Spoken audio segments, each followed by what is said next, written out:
हर चुनाव में हम ये देखते हैं गरीबी हो, गरीबी हटाओ जैसे मुद्दे हर चुनाव में बड़ा प्रोमिनेंटली विपक्षी दल हों या राजनीतिक दल हों सभी उठाते हैं। एक और जहां भारतीय जनता पार्टी गरीब कल्याण की योजनाओं के नाम पर जनता में जा रही है, तो वहीं पर कांग्रेस एक झटके में गरीबी हटाने की बात कर रही है। आप इसको कैसे देखते हैं कि क्या वाकई लगता है एक झटके में गरीबी हटाई जा सकती है? देखिए, गरीबी हटाओ ये 1970 के दशक में कांग्रेस ने नारा देश को दिया। गरीबी कभी हट नहीं पाई। कांग्रेस 6 दशक तक इस देश के अंदर 6 दशक से अधिक समय तक उन्होंने देश के अंदर शासन किया और इन 6 दशक से अधिक समय तक दादी से लेकर के पोते तक उसी नारे को लगा करके देश की जनता की आंखों में धूल झोंकने का कार्य कर रहे हैं। सही मायने में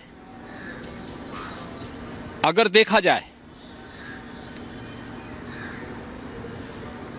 तो गरीबी हटाने और गरीब कल्याणकारी योजनाओं को ईमानदारी से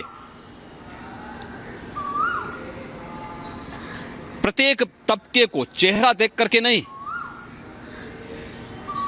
ईमानदारी के साथ बिना भेदभाव के हर व्यक्ति तक शासन की योजनाओं को, गरीब कल्याणकारी योजनाओं को जनधन अकाउंट से हो, फ्री राशन की सुविधा हो, 5 लाख रुपए की स्वास्थ्य बीमा का कवर हो, हर घर में शौचालय बनाने का हो, हर घर में नल देने का हो, या फिर 4 करोड़ परिवारों को मकान देने का हो। अगर आप देखेंगे एक लंबी श्रृंखला है ये। 80 करोड़ लोग 4 वर्ष से लगातार फ्री में राशन की सुविधा का लाभ प्राप्त कर रहे हैं। 50 करोड़ घरों को, 50 करोड़ लोगों को, गरीब परिवारों को जनधन अकाउंट खोले गए। यानी आजादी के 70 वर्षों तक देश के अंदर सबसे अधिक समय तक कांग्रेस और उसके सहयोगी दलों ने शासन किया। लेकिन ताजुब 50 करोड़ परिवार ऐसे थे जिनके पास अपने अकाउंट नहीं थे।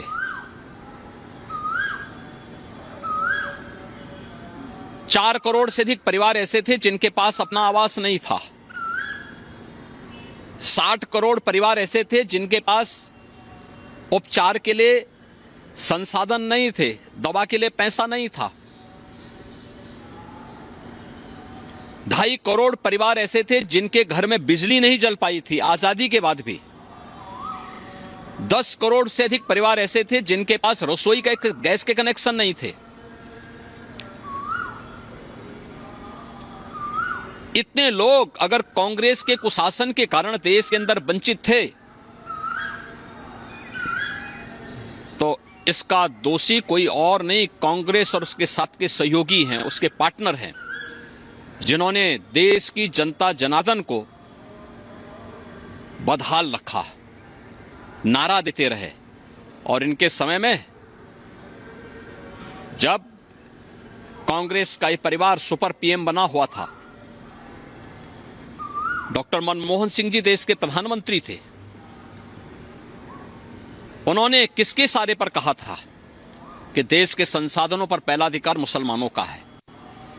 आप देश को मुसलमान और गैर मुसलमान के नाम पर, अल्पसंख्यक और बहुसंख्यक के नाम पे बांटना चाहते हैं। यह देश 1947 में एक विभाजन की त्रासदी को देखा है और तो इस देश को। तो चलिए अब बात करते हैं केजरीवाल के शुगर लेवल, जो सबसे बड़ा मुद्दा इस वक्त माना जा रहा है, क्योंकि केजरीवाल को इंसुलिन देने का मामला फिलहाल सामने आया है। तिहाड़ जेल प्रशासन का बयान भी है, उनको इंसुलिन दी गई है और कल उनका शुगर लेवल 217 था। एम्स के डॉक्टर की सलाह के बाद इंसुलिन उन्हें दी गई है।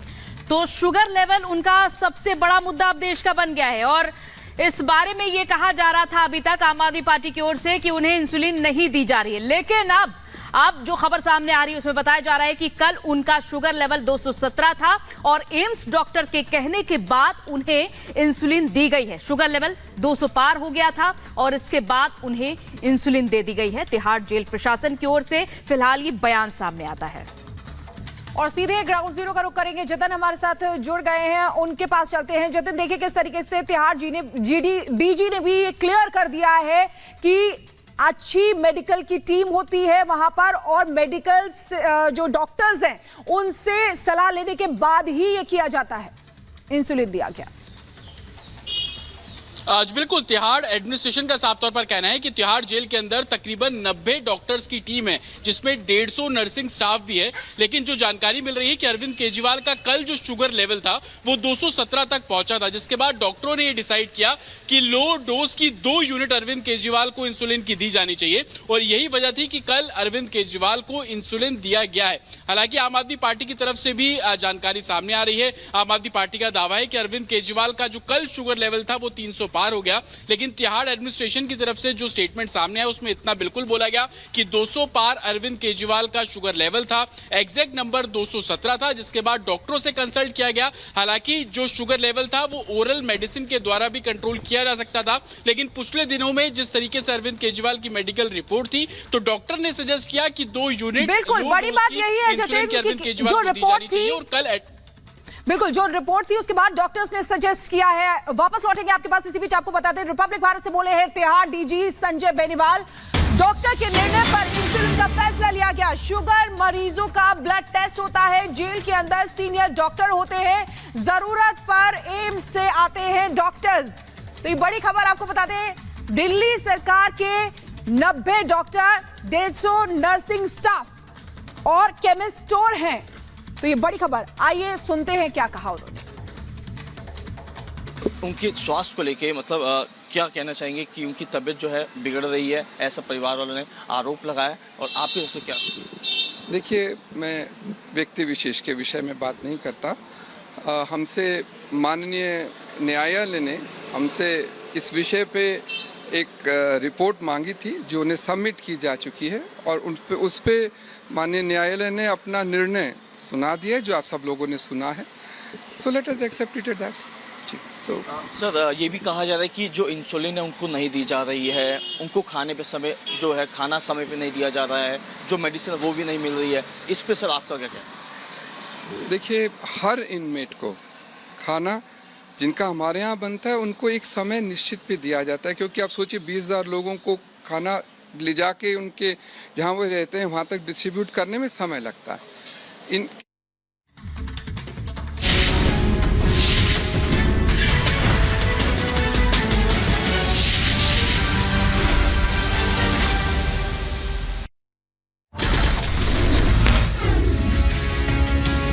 एआईएमआईएम चीफ ओवैसी का पीएम पर विवादित बयान। ओवैसी ने पीएम की तुलना हिटलर से की है, कहा उनका भाषण ऐसा लग रहा है कि पीएम नहीं हिटलर बोल रही हैं। 133 करोड़ जनता के वजीर आजम जो कहते हैं, झूठ कहते हैं सबका साथ सबका विकास, मगर कल का भाषण नरेंद्र मोदी का ऐसा नजर आ रहा था कि हिटलर बोल रहा है, भारत का वजीर आजम नहीं बोल रहा है। ओवैसी के बयान पर गिरिराज का पलट